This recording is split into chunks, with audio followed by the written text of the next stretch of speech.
유다가 그에게 가까이 가서 이르되 내 주여 원하건대 당신의 종에게 내 주의 귀에 한 말씀을 아뢰게 하소서. 주의 종에게 노하지 마소서. 주는 바로와 같으심이니이다.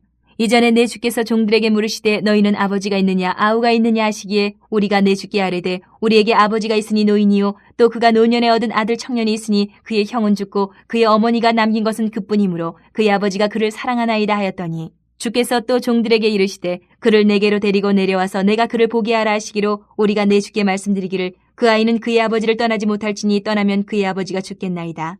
주께서 또 주의 종들에게 말씀하시되 너희 막내 아우가 너희와 함께 내려오지 아니하면 너희가 다시 내 얼굴을 보지 못하리라 하시기로 우리가 주의 종 우리 아버지에게로 도로 올라가서 내 주의 말씀을 그에게 아뢰었나이다. 그 후에 우리 아버지가 다시 가서 곡물을 조금 사오라 하시기로 우리가 이르되 우리가 내려갈 수 없나이다. 우리 막내 아우가 함께 가면 내려가려니와 막내 아우가 우리와 함께 가지 아니하면 그 사람의 얼굴을 볼 수 없음이니이다.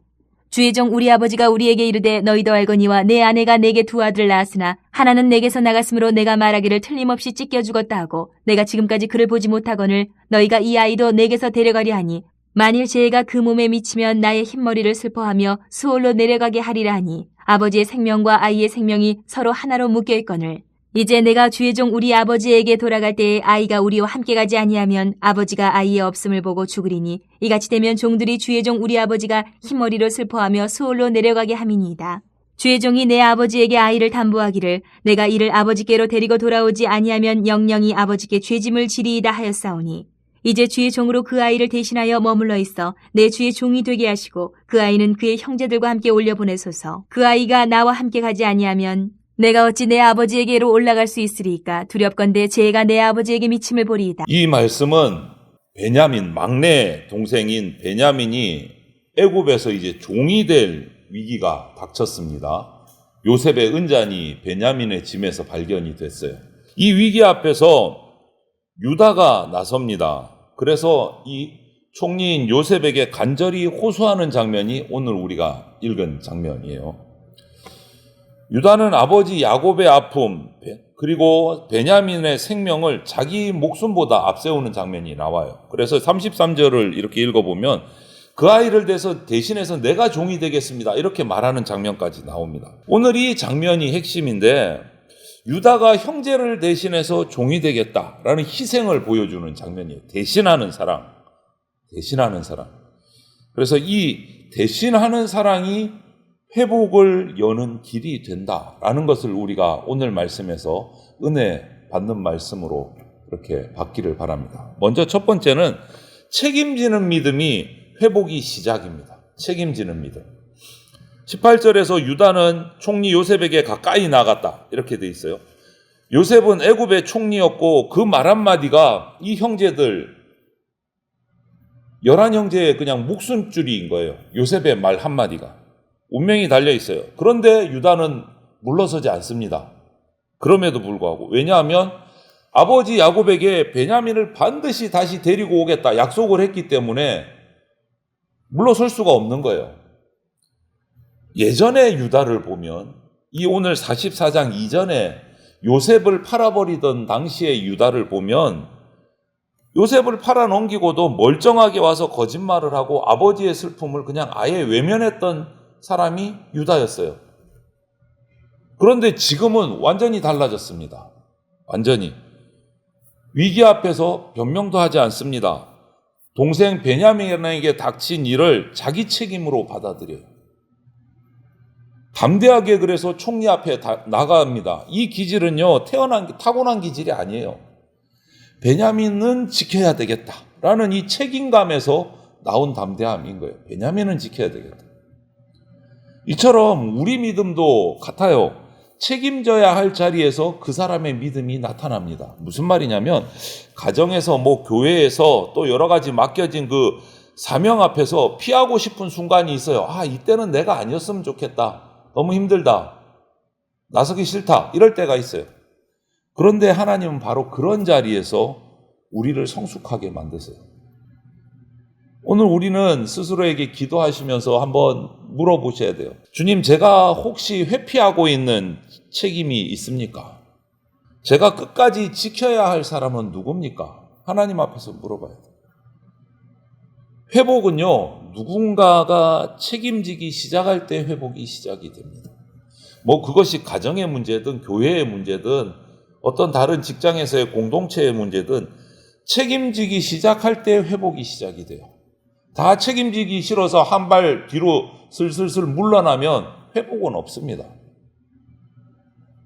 한 사람이 하나님 앞에서 제가 서겠습니다 이렇게 고백할 때 하나님은 그 사람을 통해서 회복시키시는 거예요. 또 한 가지, 두 번째는 형제의 마음을 헤아릴 줄 알 때, 지체의 마음을 헤아릴 줄 알 때 그 공동체가 살아나요. 교회가 살아나요. 유다는 19절부터 31절을 쭉 우리가 읽어보면 요셉 앞에 나가서 담대하게 나가서 아버지 야곱과 베냐민의 이 관계가 어떤지를 쭉 설명하는 장면이에요. 베냐민은 야곱이 노년에 얻은 아들이고 사랑했던 아내 라헬의 남은 아들, 요셉과 베냐민 둘인데 요셉은 죽었고 이제 베냐민 하나 남아서 아버지 생명과 이 아이의 생명이 서로 하나로 딱 묶여 있습니다. 이 얘기를 하는 장면이 19절부터 31절의 내용이 쭉 이렇게 설명이 나와요. 이거는 그냥 단순한 설명이 아닙니다. 그냥 동정을 구하는 설명이 아니에요. 유다의 마음이 변했다라는 것을 볼 수 있는 장면이에요. 유다의 마음이 변했다. 예전에 유다는요, 아버지의 마음을 전혀 헤아리지 못한 아들이었습니다. 동생 요셉을 팔아버릴 때만 해도 아버지의 마음이 뭐 슬프든가 말든가 그냥 요셉이 마음에 안 들어서 시기하고 질투하고 이랬던 유다였어요. 그런데 요셉을 잃어버린 아버지가 얼마나 무너지는지를 뒤늦게 봤어요. 그 당시에는 몰랐어요. 요셉을 잃으면 아버지 마음이 얼마나 무너질 줄을 전혀 몰랐던 거예요. 그런데 이제는 아는 거예요. 아버지의 고통을 알아요. 베냐민이 만약에 돌아가지 못하면 아버지가 죽을 수도 있겠구나. 그만큼 슬퍼하시겠구나. 그거를 이제는 아는 아들이 된 거예요. 하나님은 우리에게도 마찬가지입니다. 우리를 다른 사람, 지체들의 마음을 헤아릴 줄 아는 사람으로 성장하게 하세요. 이런 고난을 통해서, 이런 어려움을 통해서 책임지게 하셔서 지체들의 마음을 헤아릴 줄 아는 사람으로 성장시킵니다. 그리고 성도가 교회 안에 다른 지체를 형제로, 자매로 받아들이고 귀하게 여겨야 되는 이유도 바로 여기 있어요. 그 마음을 헤아리고 성숙해 가는 것이 성도이기 때문에. 우리가 지금 한 몸 되어 있는 교회 공동체는요, 그냥 같은 공간에 이 예배당 안에 있으니까 교회다. 그거 아니에요. 교회는 한 아버지 하나님을 모신 가족이 될 때 교회라고 말하는 거예요. 그냥 이 예배당 건물 안에 있다고 교회가 되는 게 아니다라는 거예요.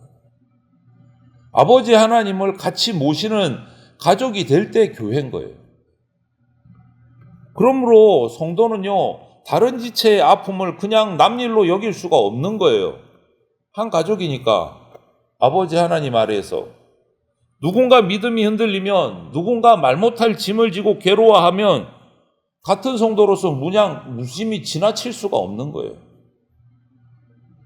그런 공동체가 죽은 공동체예요. 그렇게 되면 모든 문제를 다 내가 해결해 줄 수는 없지만 그 사람의 그 지체의 마음을 공감해주고 헤아릴 수는 있는 거예요. 내가 해결해 주지는 못할지라도 기도할 수 있고 따뜻한 위로의 말 한마디 건네줄 수 있고. 하나님은 우리를, 당신의 백성을 무정한 사람에서 긍휼의 사람으로 만들어 가시는 거예요. 그렇게 지체들의 마음을 헤아릴 때 공동체가 살아납니다. 가정이 살아나고 교회가 살아나고 나라가 살아나는 거죠. 한 가지 더 우리가 은혜를 받을 것은 대신하는 사랑이 복음의 길이 됩니다. 대신하는 사랑. 오늘 본문의 절정은 33절이에요. 이제 주의 종으로 그 아이를 대신하여 머물러 있어 내 주의 종이 되게 하시고 그 아이는 그 형제들과 함께 올려 보내소서. 이렇게 유다가 말합니다. 무슨 말이에요? 베냐민 대신 내가 종이 될 테니까 베냐민은 아버지께로 돌려보내달라, 이 말인 거예요. 예전에 요셉을 팔던 때 종으로 팔던 유다가 이제는 완전히 바뀐 거예요. 형제를 살리기 위해서 내가 대신 종이 되겠습니다. 이렇게 말하는 거예요. 180도 바뀐 거예요. 형제를 희생시키고 자기가 살려던 사람이 이제는 형제를 살리기 위해서 자신을 희생시키려고 하고 있어요.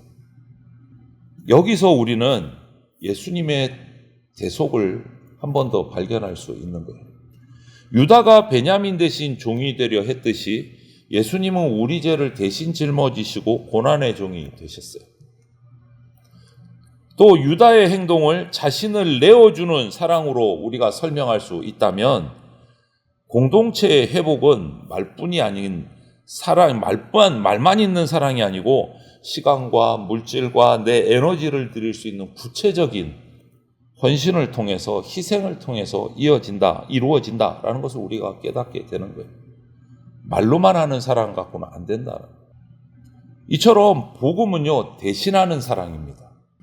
예수님께서 내가 져야 될 죄짐 대신 지셨고 내가 받아야 하는 심판을 대신 받으셨습니다. 그 덕분에 그 은혜로 내가 다시 살았습니다. 그 사랑을 내가 받았다면 우리는 부름받은 거예요. 어떤 사명으로? 누군가를 살리는 사명으로 부름받은 거예요. 이미 죽을 몸이 예수님의 그 희생으로 살았어요. 그럼 나는 누군가를 살려야 되는 사명을 가진 자로 살아난 거예요. 그냥 나 혼자 잘 먹고 잘 살려고 살아난 게 아니고 예수님 덕분에 살아났기 때문에 먼저 낮아져야 돼요. 그래서 먼저 용서해야 되고 먼저 섬기는 것이 복음의 길이고 십자가의 길이고 다른 한 영혼을 살리는 길입니다. 요셉을 통해서 그렇게 악했던 유다가 오늘 베냐민의 사건을 앞두고 그렇게 바뀐 거예요.